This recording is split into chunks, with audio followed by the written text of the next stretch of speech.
En estos momentos, entre un 20 y un 30% de la población tiene algún tipo de alergia, pero quédense con este dato. En el año 2050, la mitad de la humanidad podría ser alérgica. En España, para ser más concretos, hay 16 millones de personas que sufren este problema. De todos ellos, la mitad lo son a los pólenes. Con la llegada de la primavera damos la bienvenida, como siempre, al calor, al sol, a días más largos y a los colores, pero también a estornudos, congestión nasal o conjuntivitis, a la peor época del año para todos los alérgicos. ¿Cuál es el principal enemigo aquí en Galicia, el principal enemigo de los gallegos? Pues son los ácaros del polvo. El clima templado y húmedo convierte a nuestra tierra en el paraíso de esos diminutos seres que también vamos a conocer mejor hoy. Para empezar, si usted se ha hecho alguna vez la siguiente pregunta, ¿será catarro o será alergia? Aquí va la respuesta. Mocos, picor de ojos, congestión nasal y dolor de cabeza. Son los síntomas de un catarro, pero también de la alergia. Y se puede confundir porque, bueno, pues los procesos catarrales también van asociados a una reacción histaminérgica, ¿no? Con moqueo, lloro, irritación de los ojos, etc. Pero ¿qué pasa? Que son procesos mucho más cortos. El catarro es un proceso de unos días, mientras que una alergia es más largo el procedimiento, el proceso de la patología de la enfermedad. Muchos son los que acuden a las farmacias confundidos, pero además de la duración hay también otras diferencias. La alergia nunca causa fiebre, su secreción nasal es clara y líquida y sus estornudos muy frecuentes. Estornudas muchísimo, también es verdad que con el catarro se estornuda algo, sobre todo al principio, al inicio de la patología, pero el estornudo es más continuado en la rinitis o en una reacción alérgica. Distinguirlos es importante porque el tratamiento es diferente. Para el catarro se debe guardar reposo, beber líquidos y aliviar los síntomas con un paracetamol. Pero si tienes alergia, lo mejor es tomar un antihistamínico. Antonio Parra, jefe del Servicio de Alergología en el Complejo Hospitalario Universitario de A Coruña. ¿Cada vez hay más alérgicos? ¿Es cierto que quizás en el año 2050 la mitad de la población tenga alergias? Es cierto que cada vez hay más alergia y este incremento tan notable de la alergia está vinculada al desarrollo, con lo cual, mientras sigan países en progreso, en desarrollo, habrá más alergias. Cosa que se ha parado un poquito en los países que ya han llegado a un nivel muy alto de desarrollo, como los países nórdicos, donde la alergia parece que se ha estancado. Pero nosotros seguimos creciendo. O sea, en el caso de España y más en concreto de Galicia, digamos que la alergia está en una progresión... Una progresión muy marcada, muy marcada. Y en toda Europa se está subiendo, salvo en sitios que ya están muy desarrollados. Los países del este, conforme se han ido incorporando al estilo de vida occidental, su prevalencia de alergias se está disparando y se está igualando con los países ya más desarrollados, como los nórdicos. O sea, que alergia y desarrollo también van de la mano, ¿no? De la mano, muy íntimamente unidos además. Así que ¿mejor la ciudad o mejor el campo para los alérgicos? Uy, es una pregunta. Quizá yo diría mejor el campo. Después de mucho tiempo se ha descubierto que aquellas personas que viven en un ambiente natural, con contaminación natural alrededor, con bacterias naturales, con heces de animales, con otros animales, etc., al final eso protege del desarrollo de alergias. Por lo tanto, quizá la pregunta se conteste que mejor en el campo, 1000 veces. Vamos a ir por partes, siempre nos gusta empezar, digamos, por la lección número 1. Y en este caso sería preguntarte qué son las alergias, qué es una alergia. Bueno, alergias hay muchas, pero lo que es la alergia, para definirlo y hacerlo fácil, sería una forma de reaccionar de mi cuerpo contra cosas del ambiente que nos rodea, que en teoría son inocuas para nosotros, pero esta reacción que provoca en nosotros es patológica, es excesiva. Tan excesiva es que nos causa daño en vez de protegernos. Es una reacción exagerada. A algo que a otra persona, que a mí, por ejemplo, no me puede causar nada, porque es inocuo, como decías, y a ti... A mí sí, es decir, yo, además, la alergia no es algo innato, no es algo con lo que nacemos, es algo que se desarrolla con el tiempo. Para que te hagas un ejemplo, la gente que se hace alérgica a los antibióticos, antes de hacerse alérgicos, lo ha tenido que utilizar varias veces. Claro. Llega un momento que el organismo ve ese antibiótico como algo malo y se produce una reacción alérgica que en un momento determinado le da una reacción, cosa que antes nunca había ocurrido. Que eso es una cosa que todo el mundo se pregunta. ¿Por qué si antes he tomado esta medicina tantas veces, ahora me hago alérgico? Porque es así. La alergia es un accidente del cuerpo que de repente ve una sustancia inocua como algo malo y le ataca a esa sustancia produciendo un daño al propio organismo que lo produce. Claro, ahí hablamos de, bueno, pues de alguna alergia a medicamento, como decías, pero por ejemplo, de lo que más vamos a hablar hoy, hablando del polen, ¿el alérgico al polen nace o se hace? Se hace como todas las alergias. Nadie nace siendo alérgico. Yo convivo con el polen durante mucho tiempo y si yo he heredado una predisposición a ser alérgico, que es ahí sí que hay un componente... Ahí sí que hay un componente genético, ¿no? Efectivamente, hay un componente hereditario muy importante donde yo tengo una predisposición para hacerme alérgico. Si eso se une a que en el ambiente que me rodea hay mucha concentración de un alérgeno determinado, en Galicia son los ácaros, como bien has dicho antes, pero a nivel de Castilla son los pólenes. Claro. Pues llegará un día que a lo mejor me hago alérgico a ese polen y en el momento en que haya polen en el ambiente, mi cuerpo reacciona contra él, dando la patología alérgica por el polen, claro, que es la rinitis, conjuntivitis, el asma. O sea que realmente el alérgico no nace, se hace, eso lo tenemos claro, pero sí que es cierto que hay un componente genético, hereditario, digamos, ¿no? Eso es. Una persona que su padre es alérgico a las gramíneas tiene más predisposición, ¿no?, a ser... Si, como has dicho, un 20% de la población es alérgica, pues si yo tengo un padre alérgico, tengo un 50% de posibilidades más o menos de ser alérgico. Y si mis dos padres son alérgicos, eso se multiplica todavía más, se incrementa más. Es decir, que hay un componente genético muy marcado, pero nunca debemos de perder la perspectiva de que la alergia es una enfermedad muy vinculada con lo que nos rodea. Yo solo me hago alérgico a aquello que me rodea. Nunca me haré alérgico a algo a lo que no estoy, con lo que no estoy en contacto. Y en cuanto a alergias, ¿hay que exponer o proteger? Quiero decir, ¿somos más alérgicos? Quizás, no lo sé, porque cada vez protegemos más a los niños. Bueno, sí, yo creo que sí. Es decir, el vínculo de la alergia con el desarrollo parece que viene determinado, según las investigaciones últimas, a una predisposición del organismo a buscar vías de respuesta alteradas cuando vive muy cómodo, por decirlo de alguna manera. Estamos vacunados, estamos exentos o tenemos un contacto corto e intermitente con las bacterias patógenas porque enseguida vienen los antibióticos y lo tratamos. Y además esos tratamientos antibióticos alteran la flora normal del organismo, con lo cual predisponen a otro tipo de floras que favorecen la alergia. Con lo cual todo ese pupurrí que viene junto con el desarrollo, esas mejoras de calidad de vida, se transforman en un incremento de la alergia. Bueno, vamos a hablar del polen, que es la alergia más típica, ¿no?, de la primavera. ¿Se puede prever ya cómo va a ser esta primavera para los alérgicos al polen? Si va a ser peor, mejor que la del año pasado, más... Bueno, yo ahí quería decir que las predicciones que hace la Sociedad Española de Alergología suelen acertar casi siempre, y son unas predicciones que vienen determinadas por la pluviosidad anual, ¿no? Entonces, este año, que ha llovido relativamente poco comparado con otros años, se estima que va a haber un menor impacto, una menor concentración de pólenes en el ambiente y por lo tanto va a estar la cosa más controlada. O sea que buena noticia, ¿no?, para los alérgicos. A priori es buena noticia.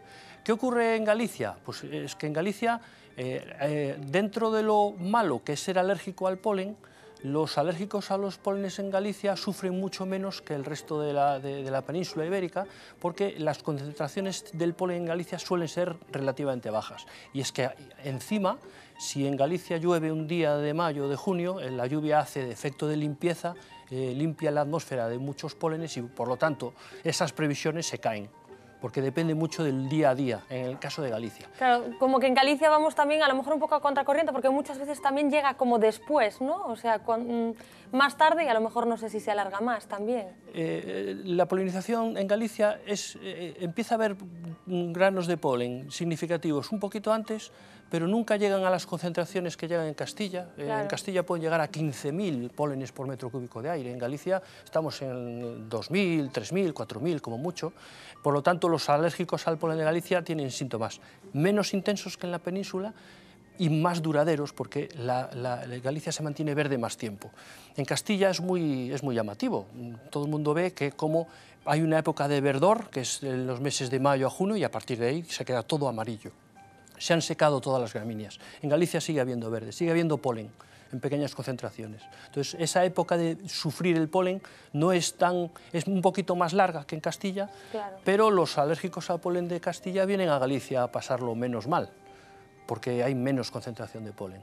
Aquí el que nos hace mucho daño es el ácaro del polvo. Del ácaro del polvo también vamos a hablar claro, dentro que de ese un no poco. es tan estacional, ese ya afecta todo el año y bueno, la primavera para los alérgicos a los ácaros quizá no sea tan mala como para los polínicos. Si hablamos del polen en Galicia, ¿cuál es la peor alergia o la más prevalente, digamos, a las gramíneas? Las gramíneas, que es el alérgeno más importante a nivel mundial. Claro. Entonces, de pólenes en Galicia siguen prevaleciendo las gramíneas. No obstante, en Galicia, como dije antes, es más importante la alergia a los ácaros que la alergia al polen. Pero la alergia al polen de gramíneas es la más importante dentro de los pólenes. Luego hay otras plantas que también producen muchas molestias. Una es muy típica de la costa, que es la parietaria. Es una que se parece a la ortiga, pero que las hojas se pegan a la ropa. Esta es una planta muy alergénica y afecta mucho a la zona de la Costa da Morte y en general a la costa gallega.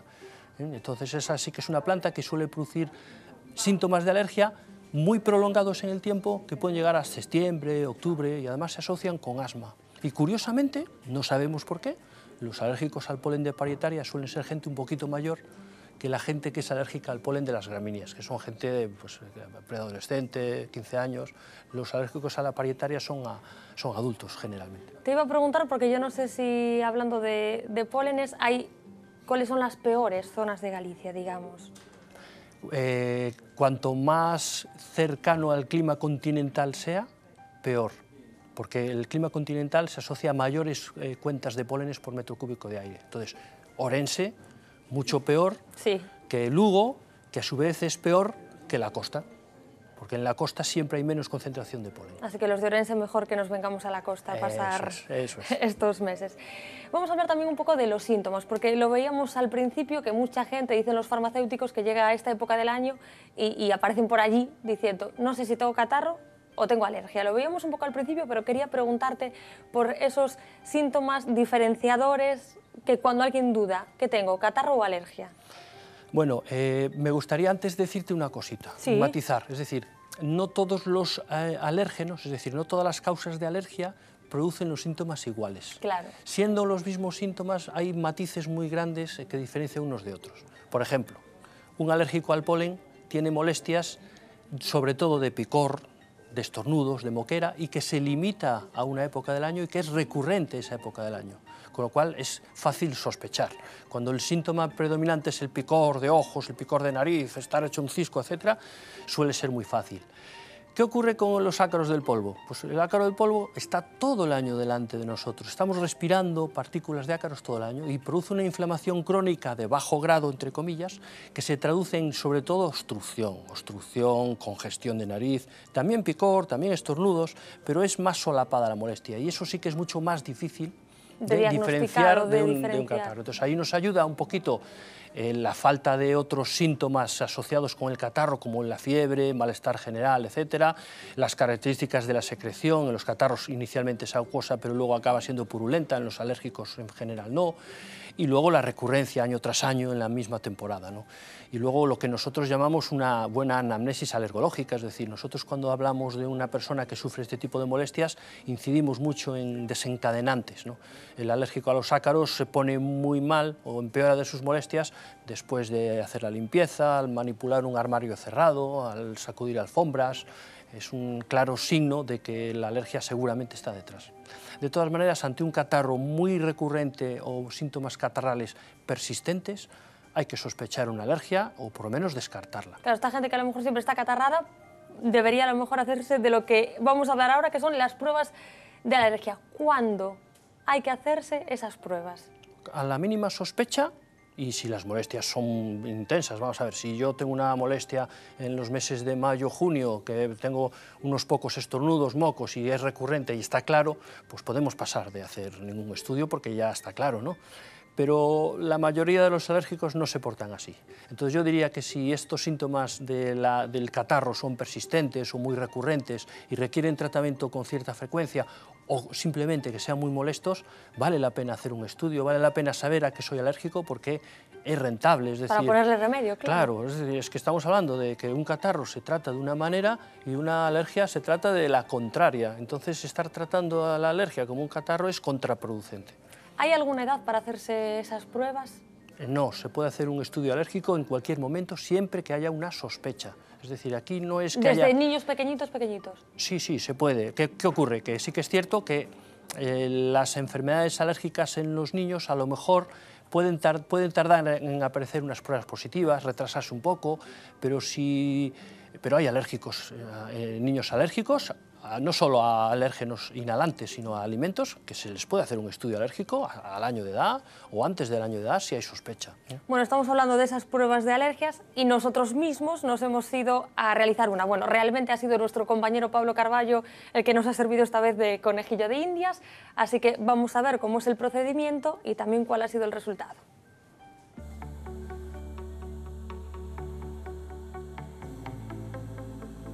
Vamos a hacer unas pruebas cutáneas, que es poner en contacto con la piel unas gotas con unos alérgenos específicos. Este en concreto lleva ácaros, estaría el látex, los epitelios de perro y gato y gramíneas principalmente. En 15 minutos podemos saber si una persona es alérgica a todas estas cosas. Así, ahora empezamos poniendo las gotas, ¿vale, Pablo? Es un ácaro.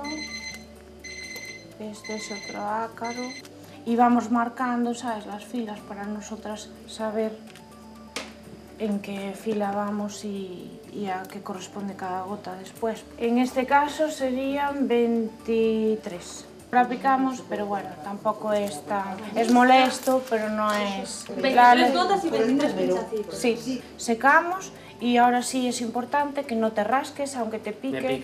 Pica. Pondríamos un cronómetro. 15 minutos.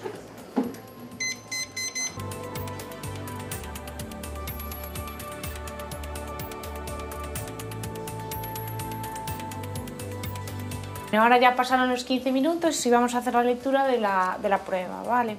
Marcamos con un rotulador lo que es la zona de la boca, ¿vale?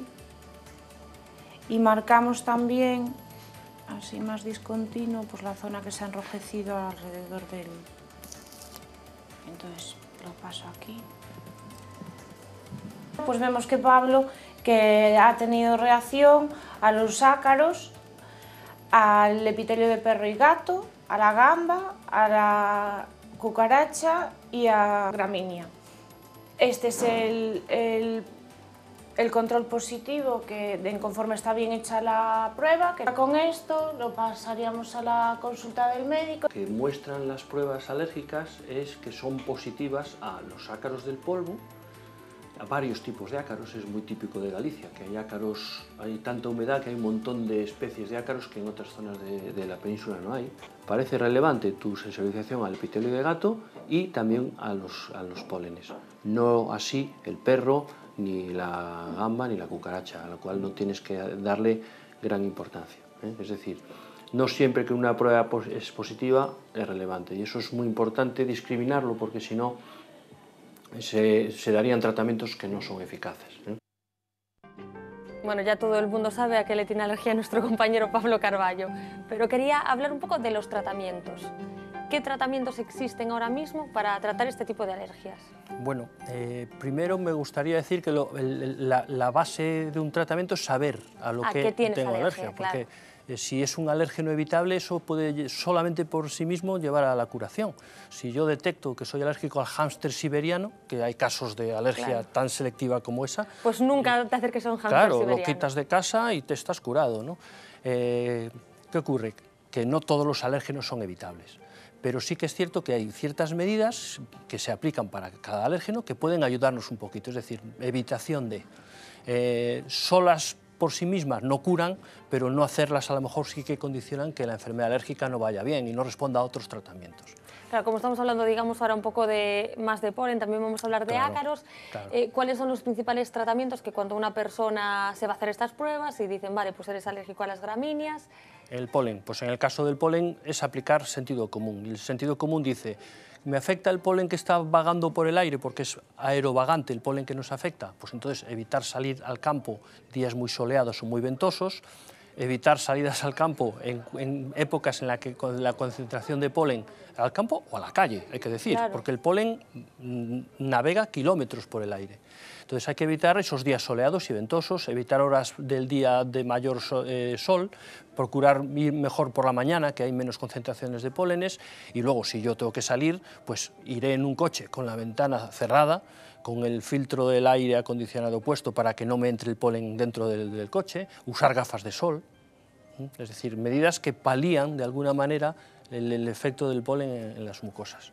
Estas son las medidas que nos ayudan a, digamos, mejorar estos síntomas, pero luego hay los tratamientos médicos. Los tratamientos médicos que, digamos, se escalonan, por decirlo de alguna manera. Es decir, si yo tengo una molestia esporádica, intermitente, bueno, pues a lo mejor, como decía el farmacéutico, con un antihistamínico me llega. Pero si la molestia es persistente todos los días y sobre todo si predomina la congestión, que es aquello que le afecta a los alérgicos a los ácaros, tengo que utilizar un tratamiento de mantenimiento para encontrarme bien, para estar bien. No solo cuando me acuerde porque estoy malito. Claro, los antihistamínicos o gotas en los ojos o los famosos sprays, digamos que son para aliviarlos momentáneamente. Depende, los antihistamínicos, su principal función es el alivio rápido. Pero para tratamientos prolongados es más eficaz aplicar corticoides tópicos en la nariz y luego antihistamínicos en los ojos de forma preventiva, es decir, todo el tiempo. Pero la utilidad principal de los antihistamínicos es el rescate rápido. Si yo estoy en un momento determinado muy afectado, me tomo un antihistamínico y me alivia bastante. ¿Qué ocurre? Que estos síntomas persistentes de todos los días, etcétera, sobre todo para los alérgicos a los ácaros, el antihistamínico es como agua de borrajas, no le hace nada, porque está el grado de inflamación que tienes que ir más allá. Entonces ahí tienes que utilizar un tratamiento preventivo todos los días para estar bien, entre los cuales lo más importante es aplicar corticoides nasales para controlar la inflamación, contrarrestarla, ¿de acuerdo? ¿Y las vacunas? Esa es una tercera vía. Esto es una tercera vía, ¿no? Es decir, lo bueno que tienen los medicamentos es que en estos momentos tenemos un arsenal terapéutico que controla casi todo. Pero lo malo que tienen es que hace efecto muy bueno, pero en el momento en que yo los dejo, la patología vuelve. E incluso a veces no llegan, no controlan. Entonces tenemos una alternativa que no todo el mundo puede aplicar, que es utilizar vacunas. No todo el mundo, porque si yo soy alérgico a 20.000 sustancias, las vacunas contra 20.000 sustancias no funcionan. No. Tienes que poner vacunas con alérgenos muy seleccionados y alérgenos, como vimos en el reportaje, que sean relevantes. No toda la prueba positiva tiene relevancia. Entonces, según lo que cuente el paciente, según las pruebas y según un poquito como veamos, a veces hay alérgenos que son relevantes y otros que no. Entonces, aquellas personas que tienen pocas alergias, aquellas personas que son preferentemente jóvenes y aquellas personas que tienen un alérgeno muy bien definido se suelen beneficiar mucho más de una vacuna que una persona que tiene alergias múltiples o que tiene una enfermedad alérgica ya muy grave, ya muy pasada. Entonces, claro, cuando ya esa alergia ha tenido mucho tiempo de evolución, ya eso genera fenómenos de inflamación que se perpetúan a sí mismos y a veces ahí la vacuna ya no funciona tan bien. Ya no es tan eficiente. Claro, por eso nos gusta tanto poner vacunas pronto mejor que tarde, porque una vacuna en un chavalito joven, vamos, la mejoría es muy notoria. Cuando está bien dirigida, es muy notoria. ¿Pero las alergias se llegan a curar? Sí, algunas sí, y si no se controlan. Desde luego la idea es que con la vacuna primero es lo único que te puede curar alguna de estas enfermedades. Lo que suele conseguirse con la vacuna, a diferencia de los medicamentos, es que después de mucho tiempo de pincharse, aunque ahora hay vacunas nuevas que son mucho más cortas, pero después de un tiempo largo de pincharse, esa mejoría que se obtiene después de usarla es persistente en el tiempo. Es decir, yo dejo la vacuna y la mejoría se mantiene en el tiempo.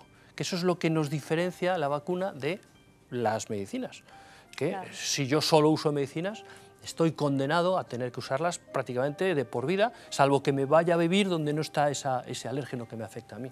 Entonces eso es lo que pretende evitar la vacuna. Y la vacuna mejora muchísimo el asma y mejora de una forma moderada o fuerte a la rinitis alérgica. Estamos hablando del polen, pero ya han salido, como no, los ácaros, que son, como decíamos, el principal enemigo de los gallegos. Vamos a conocer solo un momentito más, vamos a hacer un paréntesis para conocer mejor a estos seres diminutos que, como decíamos al principio, han encontrado en Galicia uno de sus paraísos, uno de sus lugares favoritos, gracias también a nuestro clima templado y húmedo. Por si no lo sabían, son una subclase de arácnidos y si quieren conocerlos mejor, vean esto. El polvo que todos tenemos en nuestras casas es una mezcla de escamas, piel humana, fibras, esporas de hongos, bacterias, restos de alimentos y ácaros. 1 gramo de polvo puede contener entre 2.000 y 10.000 ácaros. Son una de las principales fuentes de alergia. Ellos se alimentan de nuestros restos de piel, cabellos y uñas. De hecho, solo 0,25 gramos de escamas pueden alimentar a varios millones de ácaros durante 3 meses. Se aíslan en las sábanas, almohadas, alfombras, peluches y colchones. Este último es el microhábitat perfecto para los ácaros, que tienen todo lo que necesitan. Mientras dormimos, transpiramos y producimos calor y aumentamos así los niveles de humedad. Además, al estar tumbados en la cama, servimos de comida para estos organismos. Así, durante las 8 horas al día que solemos dormir, los ácaros de los colchones están en condiciones óptimas para desarrollarse y reproducirse. Lo hacen a una velocidad vertiginosa. La hembra pone unos 80 huevos que alcanzan la edad adulta en solo 3 meses. Además de los antihistamínicos, se recomienda que los alérgicos eliminen las alfombras y objetos que acumulen polvo en casa, que laven con agua caliente al menos una vez a la semana las sábanas y utilicen filtros de aire en sus viviendas.